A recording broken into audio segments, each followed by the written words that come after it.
For our next video, we're going to look at spacing. I went ahead and put two paragraphs on the page. With most of your documents, you're going to be mainly concerned with either single spacing or double spacing.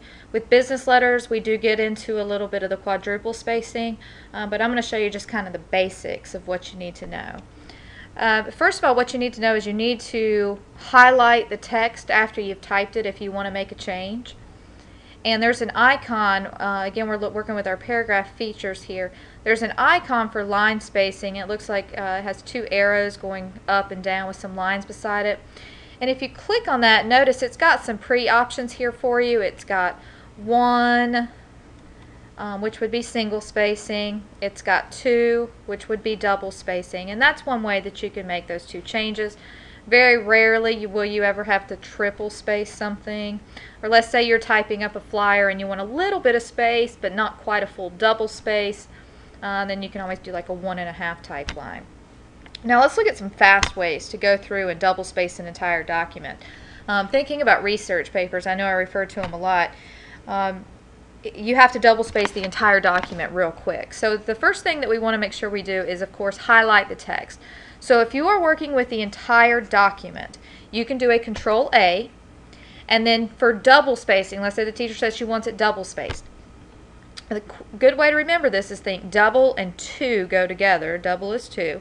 So we're going to do a Control-2 on the keyboard, and notice what that did is it gave us a blank line in between type lines. So there's one blank line now in between type lines.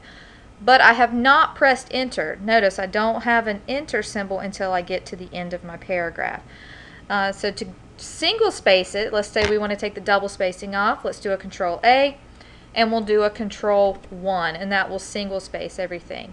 You never want to double space your paragraphs like this by pressing enter at the end of the lines, because what that will do is that will end up messing your entire document up as a whole.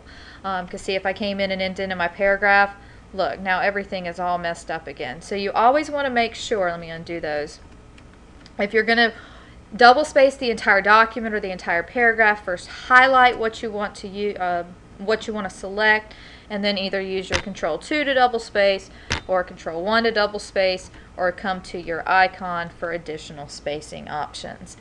The next thing we want to look at, and I'm going to do a new document for this, and this is something that you run into with Microsoft Word 2007. In 2003, this was not an issue. Let's say that I want to type a business letter. Well, the first thing on my business letter is what we call our return address. So we're just going to make up a little address here, and then you have your date, and then you're supposed to have a quadruple space, and we'll get to this later, but 1, 2, 3, 4, and then you'll have the person that the letter is going to. So I can't type today.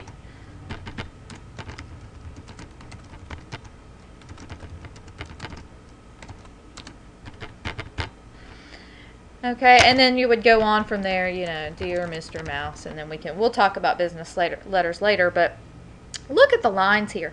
They look like they're double spaced because where I've pressed enter, I've got a big gap in between those lines. And when we work with business letters, we don't want there to be a gap in between those lines. And since that's an automatic feature of Word, we actually have to go in and make a change. So what we're going to do is use that Control-A feature again and select all of the document. And we're going to go to our Page Layout tab.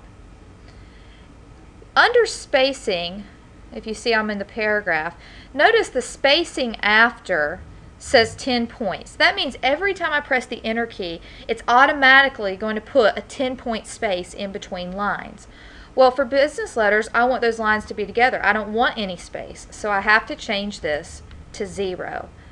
And then notice here our lines come together very nicely. So if you're ever typing a document and you need your lines to come together, just make sure you go in and do a Control-A and change that spacing after to 0 point. And that's about it for line spacing. You'll have a couple of assignments here a little bit later to complete with those.